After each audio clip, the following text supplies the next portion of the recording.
एक बार की बात है। राजनगर नामक एक जगह पर एक गटर खुला हुआ होता है। उस गटर में चुड़ैल का साया था। उस गटर के आसपास से यदि कोई भी गुजरता था तो चुड़ैल उसे गटर के अंदर खींचकर मार डालती थी। एक दिन एक आदमी वहाँ से गुजर रहा होता है। ओहो, इस शहर में भी पता नहीं क्या हो गया। कोई भी आदमी अपना काम ठीक से नहीं करता। कहाँ जा रहे हो? हमसे तो मिल लो।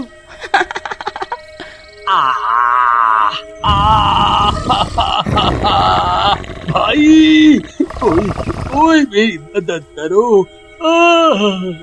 ऐसा कहकर चुड़ैल उस आदमी को गटर के अंदर खींचकर मार डालती है।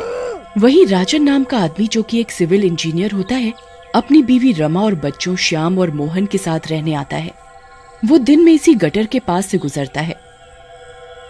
ओहो, ये मेरे डिपार्टमेंट के लोग कितने लापरवाह हैं। आज ही से बंद करवाता हूँ।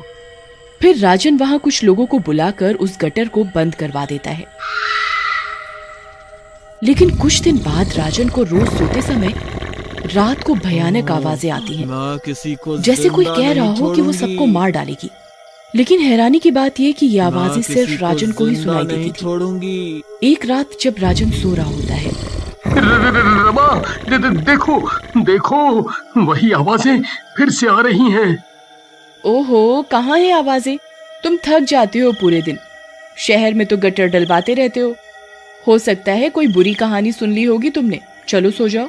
फिर एकदम से आवाजें आनी बंद हो जाती हैं और राजन भी सो जाता है। अगली सुबह जब राजन तैयार होकर ऑफिस के लिए अपनी गाड़ी से जा रहा होता है, तभी एक औरत उससे लिफ्ट मांगती है। राजन गाड़ी रोक देता है और औरत गाड़ी के अंदर आकर बैठ जाती है। मैडम, आप इतनी सुनसान रोड पर अकेले कहाँ जा रही हो? लेकिन औरत कोई जवाब नहीं देती। तभी रोड पर एक कुत्ता गाड़ी के सामने आ जाता है और जोर जोर से भौंकने लगता है।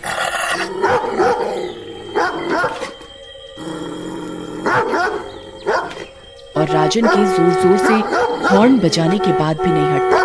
ओहो, ये कुत्ते भी ना बहुत हो गए हैं।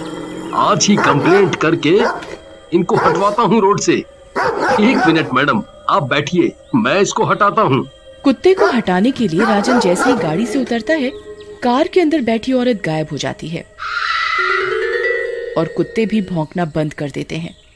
राजन वापस गाड़ी में बैठता है। अरे, ये औरत कहाँ गई? अभी तो यहीं थी। लगता है डर गई होगी बेचारी। चलो खैर, ऑफिस चलूं। राजन वहां से चला जाता है, लेकिन उसकी गाड़ी के जाते ही वो औरत वहां वापस आ जाती है और राजन की गाड़ी को दूर से देखती है। रात को राजन वापस घर आता है और रमा को सारी बात बताता है, जिसे सुनकर रमा हंसने लगती है। तुम भी ना बहुत डरपोक हो गए हो। अरे कोई चुड़ैल थोड़ी है वो। कोई बात नहीं, सो जाओ। राजन सो जाता है। उधर आधी रात में उसे फिर से डरावनी आवाजें सुनाई देने लगती हैं, जिसे सुनकर राजन जग जाता है। उसे सामने फिर से वही औरत खड़ी दिखाई देती है, जो उसे ही देखी जा रही होती है। अरे मर गए रे। राजन रमा को उठाने की कोशिश करता है, लेकिन उसके मुंह से आवाज नहीं निकलती और ना ही उसके हाथ हिल पाते हैं। तभी वो औरत चलने लगती है और राजन भी उसके पीछे पीछे सम्मोहित सा होकर चलने लगता है। छत पर पहुंचाने के बाद राजन की एकदम से आवाज निकलती है। कौन हो तुम? और मेरा इतने दिनों से पीछा क्यों कर रही हो? तभी औरत एकदम से चुड़ैल बन जाती है और उसके ऊपर गटर का काला काला मलबा भी लगा होता है। मेरा नाम सीमा है। मैं तुम्हारी जान लेने आई हूँ। तुम और तुम्हारे जैसे सारे इंजीनियर जिन्होंने इस शहर में गटर डलवाए हैं। जी, मैं तो अभी अभी इस शहर में आया हूँ। भला मैं आपकी जान कैसे ले सकता हूँ? आप पूरी बात बताइए, शायद मैं आपकी मदद कर सकूं। मेरी मदद? मेरी मदद तो तेरे मरने के बाद ही हो पाएगी। लेकिन तू सुनना चाहता है तो मैं तेरे मरने से पहले तुझे वजह जरूर बताऊंगी। मेरा नाम सीमा है। मेरे पति की कई साल पहले ही मौत हो गई थी। एक दिन काफी बारिश हो रही थी। मैं अपने दोनों बच्चों के साथ जा रही थी। चारों तरफ काफी पानी भर गया था। सड़क पर पानी के सिवाय कुछ नहीं दिख रहा था। तभी तुम्हारे जैसे इंजीनियर की लापरवाही के कारण एक गटर का ढक्कन खुला रह गया और मैं उस खुले गटर में गिर गई और मेरी मौत हो गई। तब से मैं यहीं भटक रही हूँ और तुम्हारे जैसे लापरवाहों को मार रही हूँ। क्या तुम्हारे बच्चों के नाम टिंकू और पिंकू हैं? हाँ हाँ, लेकिन तुम्हें कैसे पता? वो तो मेरे अनाथालय में रहते हैं। कुछ दिन पहले कोई उन्हें वहां छोड़ गया था, लेकिन तुमने जो भी बताया वो बहुत बुरा था। मैं भी इस शहर में इसी गटर घोटाले का पता लगाने आया था और इस शहर की पानी की निकासी की समस्या को ठीक करना चाहता था। अच्छा, तो तुम तो बहुत ही अच्छे इंसान हो।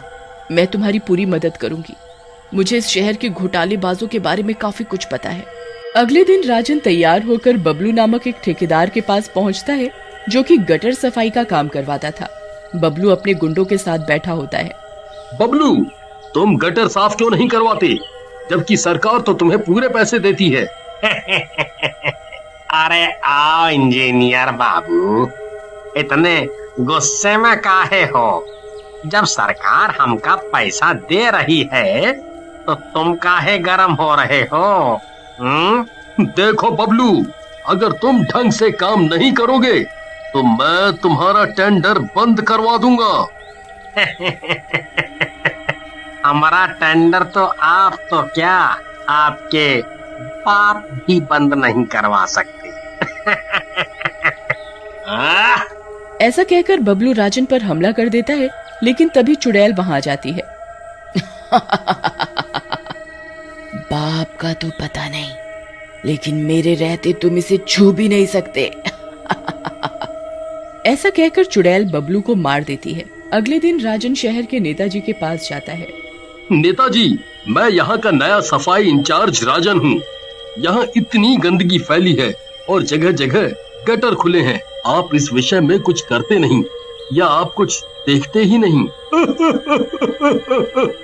अरे राजन बचुआ, इतना सब नहीं बोलते, हमको सब दिखता है। जनता हमको आप लोगों की सेवा के लिए भेजे है, हम वही तो कर रहे हैं।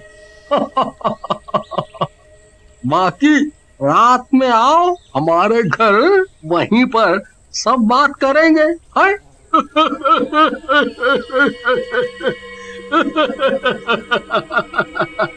राजन वहां से चला जाता है और रात में नेताजी के घर पहुंचता है।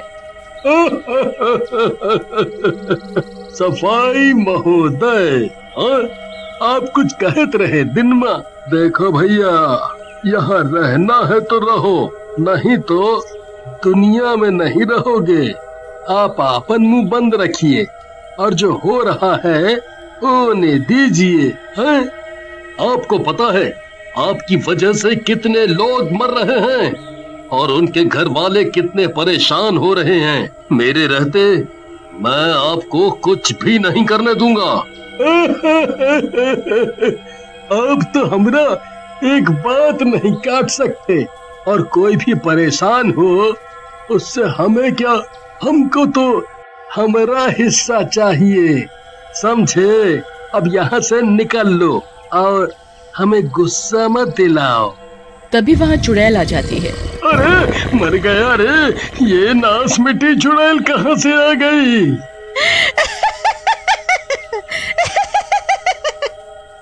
नेता, राजन तो यहाँ से कहीं नहीं जाएगा। हाँ, तू इस दुनिया से जरूर चला जाएगा। तुझे पता नहीं तेरे इस पैसे के लालच की वजह से कितने घर बर्बाद हुए हैं, जिनमें से एक घर मेरा भी है। फिर चुड़ैल उसे मार डालती है और राजन के साथ अपने बच्चों से मिलने जाती है। मेरे बच्चे, चुड़ैल उन्हें गले से लगा लेती है। बच्चे चुड़ैल को देखकर डरने लगते हैं। डरो नहीं, ये तुम्हारी माँ है बच्चों। राजन, आज मेरी आत्मा को शांति मिली है। अब मैं आराम से इस दुनिया से जा सकूंगी। तुम मेरे बच्चों का ध्यान रखना और जो नेक काम तुम कर रहे हो करते रहना। तुम्हें जब भी मेरी जरूरत हो याद कर लेना। मैं तुम्हारी मदद के लिए आ जाऊंगी।